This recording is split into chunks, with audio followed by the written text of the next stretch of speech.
नमस्कार बच्चों, जय श्री कृष्णा। तो स्वागत है बच्चों आपका 12th होम साइंस की क्लास में। बच्चों हमारा 5th लेसन कंप्लीट हुआ। आज हम 6th लेसन शुरू करने जा रहे हैं जिसका नाम है वयस्कावस्था और वृद्धावस्था। बच्चों यदि हम देखें तो वयस्कावस्था और वृद्धावस्था ही हमारे जीवन की सबसे महत्वपूर्ण अवस्थाएं होती है बच्चों। और वयस्कावस्था और वृद्धावस्था के बारे में हम इस लेसन के अंदर बहुत ही गहराई से अध्ययन करेंगे। तो चलते हैं बच्चों हम वयस्कावस्था के बारे में। अब यदि हम देखें बच्चों तो वयस्कावस्था को हम दो भागों में बांट सकते हैं, एक तो युवावस्था और दूसरी प्रौढ़ावस्था।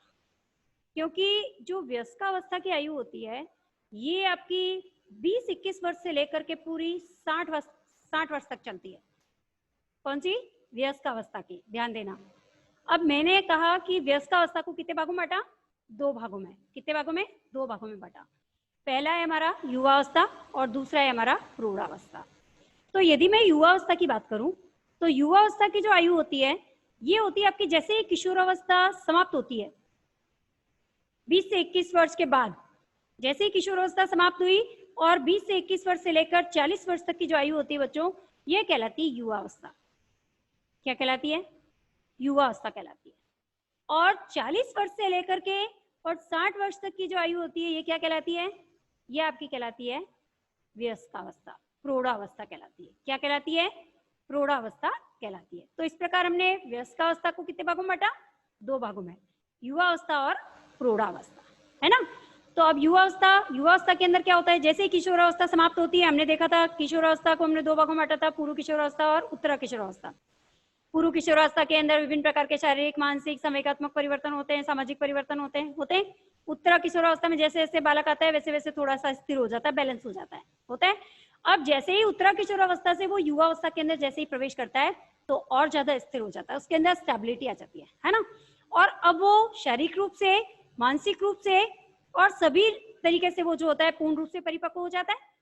और परिपक्व होकर के वो जो है युवावस्था के अंदर प्रवेश करता है, जो आयु उसकी 20 से 21 वर्ष से लेकर 40 वर्ष तक की आयु में चलती है। अब हम इस प्रकार से हम कह सकते हैं कि युवावस्था और प्रौढ़ावस्था को ही हम सम्मिलित रूप से क्या कह सकते हैं? वयस्कावस्था कह सकते हैं, है ना। तो युवावस्था जो है एक ऐसी अवस्था है बच्चों जिसके अंदर युवावस्था के अंदर ही बालक और बालिकाएं जो होती है वो अपने करियर का चुनाव करते हैं, अपने व्यवसाय का चुनाव करते हैं। और इसके साथ साथ करियर और व्यवसाय का चुनाव करने के साथ साथ इसी के जस्ट बाद वो जो है अपने वैवाहिक जीवन में भी प्रवेश करते हैं और अपने गृहस्थ आश्रम को भी वो चलाते हैं, गृहस्थ जीवन को भी चलाते हैं, है ना। तो कह सकते हैं हम कि युवावस्था के अंदर उसको बहुत सारी परेशानियों का जो है सामना करना पड़ता है, बहुत सारी समस्याओं का जो है वो सामना करना पड़ता है। विभिन्न प्रकार की समस्याओं के साथ समायोजन करना वो सीख जाता है इस अवस्था के अंदर। कौन सी अवस्था के अंदर? युवावस्था के अंदर।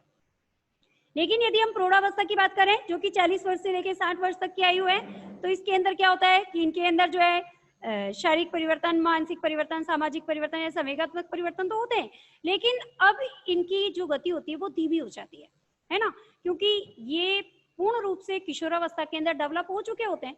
तो अब ये धीमी गति से जो है इनमें परिवर्तन होता है। तो हम कह सकते हैं कि युवावस्था के अंदर ही युवक जो होता है, किशोर जो होता है, ये अपने लक्ष्यों को, अपने करियर का चुनाव भी करता है और करियर का चुनाव करके उसके अंदर अपनी संपूर्ण शक्ति को लगा देता है ना, अपने पूरे एफर्ट्स लगाता है अपने लक्ष्य को प्राप्त करने के लिए, है ना। किस अवस्था में? युवावस्था के अंदर। और युवावस्था ही जीवन का एक ऐसा पड़ाव होता है जिसके अंदर वो अपने भावी जीवन यापन और जीविका उपार्जन करने के लिए विभिन्न प्रकार के प्रयास भी करता है। कोई बालक या बालिका अपने करियर का चुनाव करके नौकरी पेशा के अंदर जाते हैं, कोई जो होते हैं जो नहीं पढ़ने वाले बच्चे होते हैं वो अपने पेरेंट्स के साथ ही उनके काम धंधे के अंदर हाथ बटाते हैं और उन्हीं के काम को आगे से वो जो है कंटिन्यू करते हैं, है ना। तो अपनी अपनी योग्यता के अनुसार, अपनी अपनी रुचि के अनुसार जो युवा होते हैं वो अपने करियर का चुनाव करते हैं, फिर उसमें अपना एफर्ट्स लगाते हैं, अपना 100% दे करके उसको जो है अपने लक्ष्य को प्राप्त कर लेते हैं, अपनी जीविका अर्जन करने का एक सोर्स प्राप्त कर लेते हैं और फिर वो अपने गृहस्थ जीवन को आसानी से चला पाते हैं, अपने परिवार की आवश्यकताओं को आसानी से पूरा कर पाते हैं। तो हम कह सकते हैं कि युवावस्था जो है हमारी 20-21 वर्ष से लेके 40 वर्ष तक की ये आयु जो है, इसके अंदर बालक और बालिकाओं का इस प्रकार से विकास होता है। इस प्रकार हम देखते हैं कि इस युवावस्था के अंदर ही विद्यार्थी जो होते हैं विभिन्न विषयों का चुनाव, जब ये चुनाव करते हैं विभिन्न विषयों का, तो उनको अपनी रुचि के अनुसार करना चाहिए। यदि वो अपनी रुचि के अनुसार नहीं करते हैं तो वो अपने लक्ष्य को प्राप्त करने में सफल भी नहीं होते। और यदि वो अपनी रुचि के अनुसार अपना सब्जेक्ट चूज करते हैं, उसके अंदर अपने 100% एफर्ट्स लगाते हैं, तो वो 100% अपने लक्ष्य को प्राप्त कर लेते हैं और बहुत ही अच्छी जो है जीविका उपार्जन के अवसर उन्हें उपलब्ध भी होते हैं इन क्षेत्रों में, और वो बहुत अच्छा जीविका अर्जन भी करते हैं और अपनी फैमिली को बहुत अच्छे से जो है वो चलाते हैं। तो हम कह सकते हैं युवावस्था ही वह समय है जिसके अंदर युवक और युवतियां जो होती हैं, इनको अपने जीवन के अंदर स्थिरता लाने के लिए और इसके साथ साथ उपयुक्त जीवन साथी चुन करके और विवाह तथा गृहस्थ आश्रम बसाने का कार्य भी ये इसमें करते हैं। और इसी दौरान जो है स्त्री और पुरुष जो है वो संतान भी पैदा करते हैं, उनका पालन पोषण भी करते हैं और अपने परिवार की जिम्मेदारियों को भी उठाते हैं। कौन सी अवस्था में? युवा अवस्था के अंदर 20-21 वर्ष से लेके 40 वर्ष तक। अब 40 वर्ष से लेकर के और 60 वर्ष तक की जो आयु है उसको हमने क्या नाम दिया है? प्रौढ़ावस्था।